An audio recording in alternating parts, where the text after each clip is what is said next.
Good afternoon, everyone. Welcome to the Business, Finance, and Justice Committee meeting. Today is August the 18th, 2022.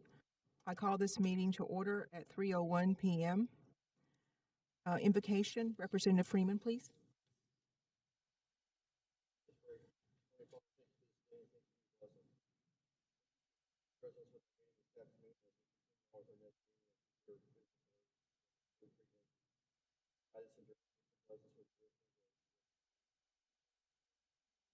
Thank you, Representative Freeman.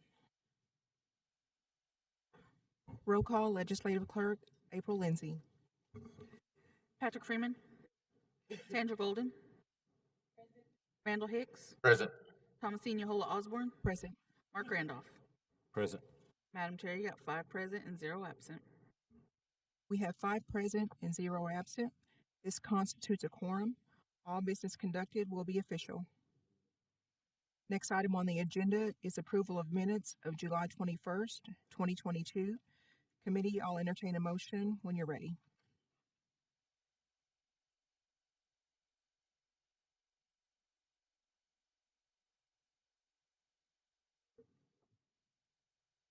Madam Chair, I make a motion to accept the minutes with any necessary changes.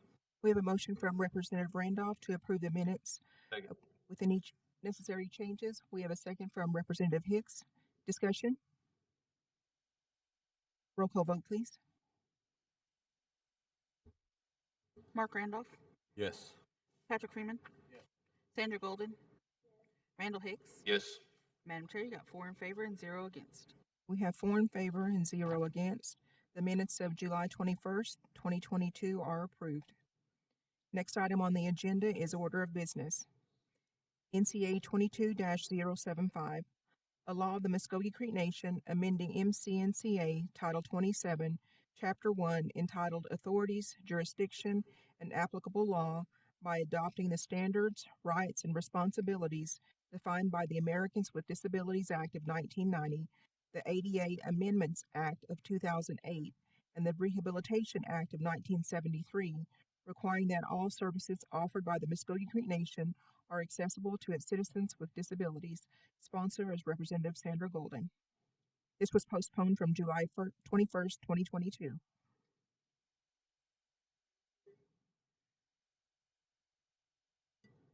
I make a motion to approve. Representative Golden makes a motion to do pass. Second. We have a second from Representative Freeman. Discussion? Madam Representative Golden? Yes, this legislation was postponed before, and one of the questions that came, well, there were actually 2 questions that came up. One was, did I talk to any of the employees? And the other was, what is this going to cost us? And this is really not about cost. It is about the services being made available and accessible to all citizens with disabilities. And that's what this is about, for our accessibility for our citizens, not just physical, but housing, equal employment. It has to do with our services, everything that we already say that we do, and it's really not in our laws. This is pretty much an update to say that the Creek Nation does this, and it's in accordance with the requirements that a number of federal agencies give us dollars, and we say that they're all accessible and we provide equal services to everybody. We know, and we're intelligent enough to know that we are not up to standard. We know that some of the places that we have are not accessible to people with disabilities. The building right over here on the north side, it's a 2-story building and it doesn't have an elevator. So there probably are some employees that don't have access to work on the second floor because they can't get up there. So this doesn't mean that we have to go out and pay the money right now to do that. What it says is in this legislation is that we make reasonable accommodations. And it also says, as a sovereign nation, that we have our own laws. We don't have to go by anybody else's. And we actually did this before for water. I'm sorry, I'm having a brain fog. Um, for the wildlife, we went and we put those things in place for them. And so I think this is really not any different. We're just updating. Um, I did talk to some employees and I did talk to HR, and pleasantly surprised with some of the employees who who are saying, "Yeah, we know we're not there, and we need to get there, and we need to improve, and anything that we do forward from here is going to be better, and it's going to be more accessible for all our citizens, and that's what we want to make sure of, and somehow we're going to get there." Um, I don't know if anybody has any questions, you know. Committee, any questions? Any questions I have a from question. Representative Harjo? Yes, ma'am. So what you're saying, Ms. Golding, is you're not necessarily asking us to spend any money, but you're just saying you want to put a law in place that supports what's already been done, or it supports what the department's already doing. Is that what you're saying? Yes, pretty much. Yeah, correct. Okay. But things that may be corrected, it may take several years for us to take care of them, but it wouldn't be anything right now as far as any expenditures. You're just saying you want a law to be able to support, again, what's being already presently done. Yes. Okay. That's my only question. Thank you, Representative Harjo. Representative Randolph? I saw Mr. Allen coming forward, so you need some time.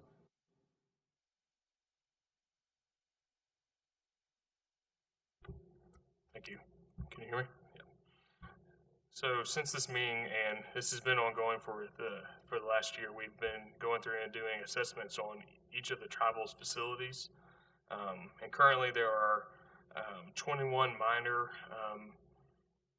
I call them infractions, but trip hazards, signage that can be updated. So we're currently going through that right now and updating all the nation's facilities to correct those infractions, if you call it, related to ADA. Some towel dispensers that can be lowered for people with wheelchair accessibility. So those are the type of things that we're looking at to correct. There's, Representative Golden mentioned the Solomon Cones building with the second floor with no elevator. Um, I think if a citizen or client needs services that are on the second floor and they can't make it up there, then we can make accommodations to meet them on the first floor to provide that service. So that's the kind of work that we're looking at to meet this ADA. And the International Building Code that we have adopted, that includes the ADA already. So any plans going forward with the new master plan, the ADA will be followed to meet those standards. Thank you, Mr. Allen. Thank you, Mr. Randolph. Any other questions? Representative Golden? Yes, I was going to say thank you because it is about reasonably accommodating those things that we are deficient in. Yeah. So and I know you already thought of that, so I appreciate it. Thank you. Any other questions from the committee?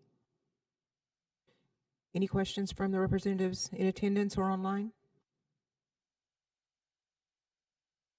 Representative Hicks?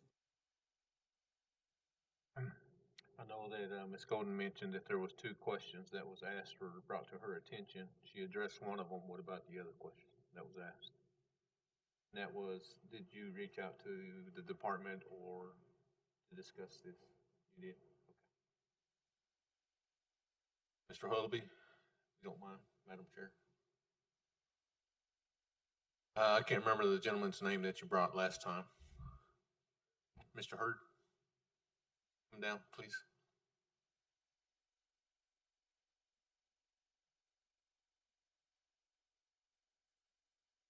Good afternoon, sir. I know last time it was brought to our attention or your attention as well, and you made the comment that none of this had been brought to your attention. So after that meeting,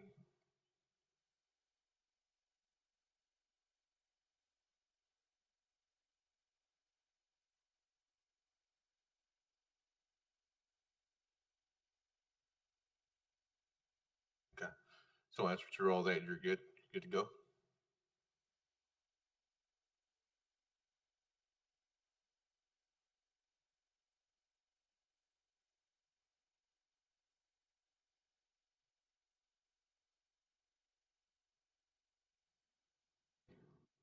Okay.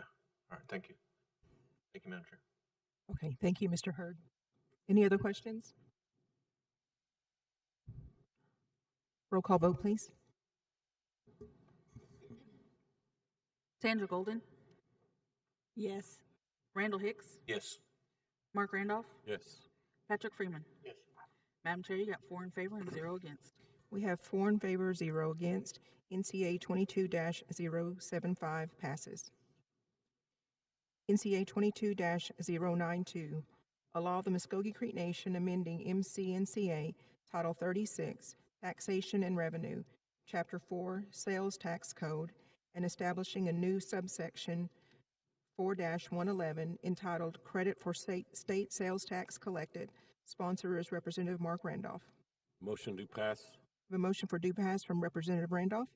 Second. We have a second from Representative Hicks. Discussion? Representative Randolph? Thank you, Madam Chair. Could we have Mrs. Mashungashay, please?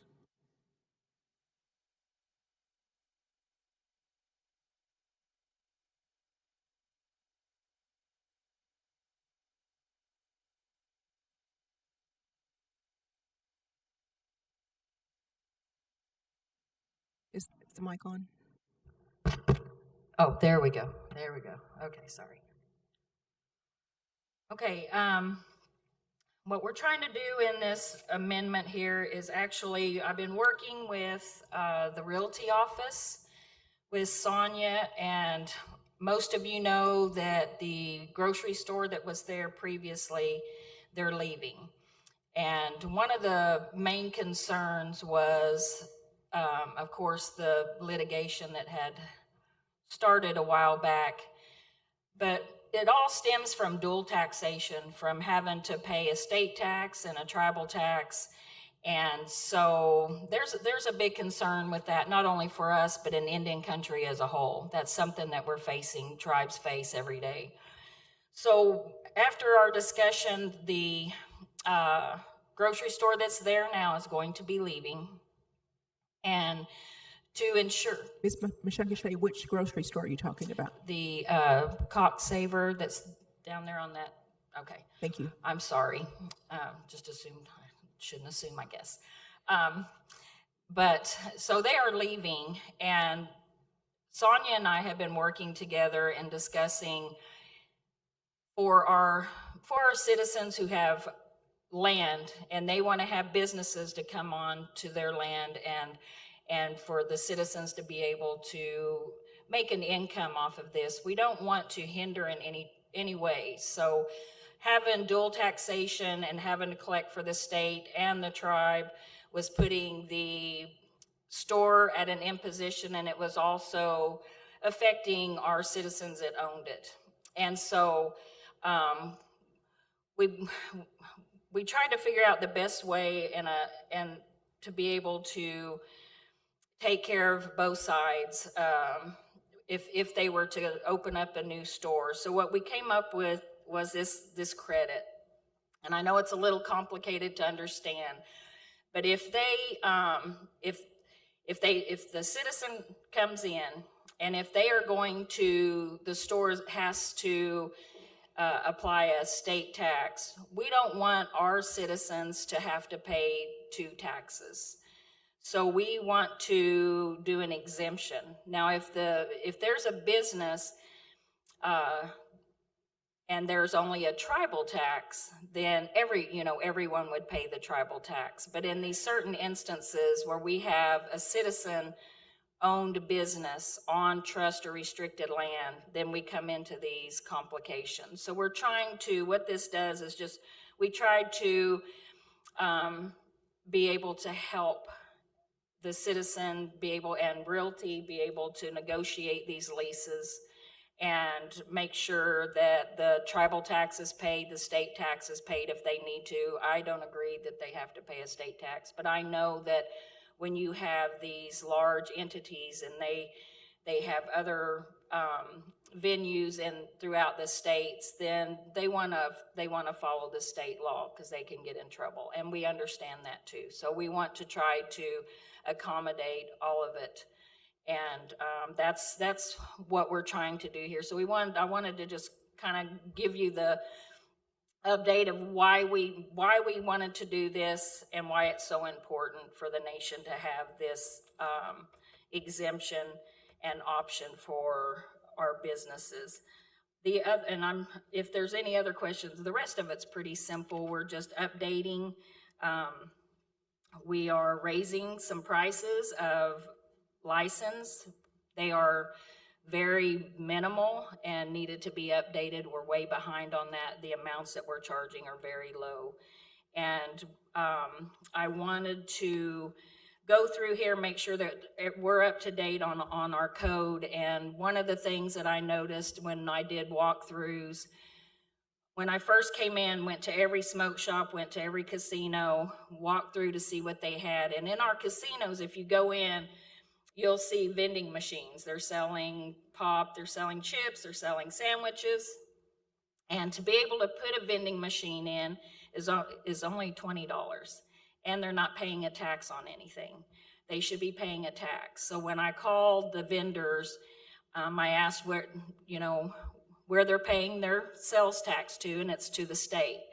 If they have their vending machine and they're selling it on, especially in our casinos, tribally owned on trust land, they should be paying the tribal tax.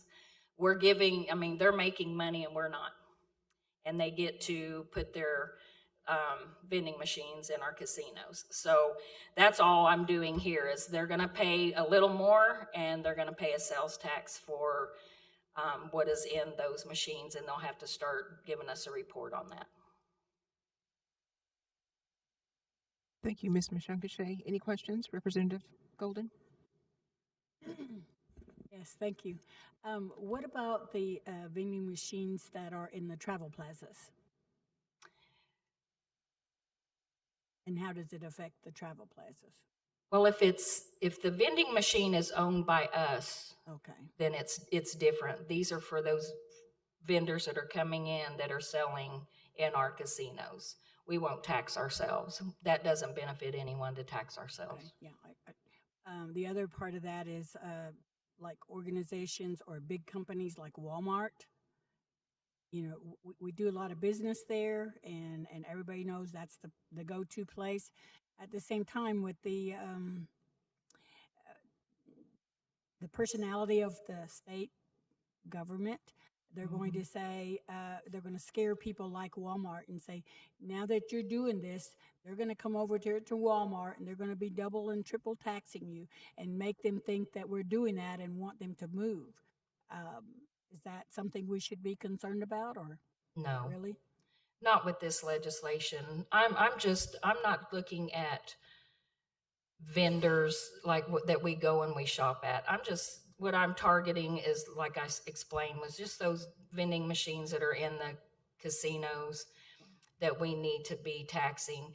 I know that to assert our authority and our sovereignty, in all reality, that's something that we need to look at eventually. But like you say, with the fight that we're in right now, that's something that's not the fight that we want to fight. That's not going to be the one that we choose to fight. And that's why I asked the question, Right. Because that's what the outside people are going to be thinking, and we have to be able to respond to that. Right. So that's not what we're doing. No, it isn't. Not now. I think eventually the nation should think about that as we move forward, and you want to assert your authority with the decision that was made with McGirt. But that's on the civil side, and we don't want to step that far out, but we do want to get our codes ready for that. And that's one of the reasons why I did put, and I addressed the cannabis, the CBD. As you know, if you follow, the state is trying to get recreational for the state of Oklahoma, and I'm sure when it does hit the ballots, it's going to pass. So, I mean, instead of us being behind and trying to catch up, let's have it in our code. So when that time comes and the nation does decide that we want to step out and we want to assert our authority and tax throughout our whole reservation, then our codes are in place to do that. But I'm not going to go out and start doing it tomorrow. Thank you. Thank you, Ms. Mashankashay. Any more questions for Ms. Mashankashay while we have her on the floor? Representatives in attendance or online? Thank you, Ms. Mashankashay. Thank you. Anything else from the committee? Roll call vote, please. Mark Randolph, Yes. Patrick Freeman, Sandra Golden, Yes. Randall Hicks. Yes. Madam Chair, you got 4 in favor and 0 against. We have 4 in favor, 0 against. NCA 22-092 passes. Next item on the agenda is referred legislation, and we have none. Next item on the agenda is other business, and we have MNGE, GOAB, ready for their report. Yes, ma'am. Chairman Yahola, can you hear me fine? Yes, sir. Madam Chair, I'll make a motion to go into executive session. We have a motion from Representative Freeman to go in executive session. Do I have a second? We have a second from Representative Golden. Roll call vote, please. Patrick Freeman, Yes. Sandra Golden, Randall Hicks, Yes. Mark Randolph. Yes. Madam Chair, you got 4 in favor and 0 against. We have 4 in favor, 0 against. We are in executive session at 3:23. Representative.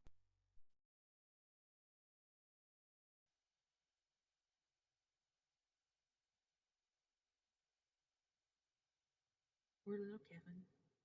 Okay.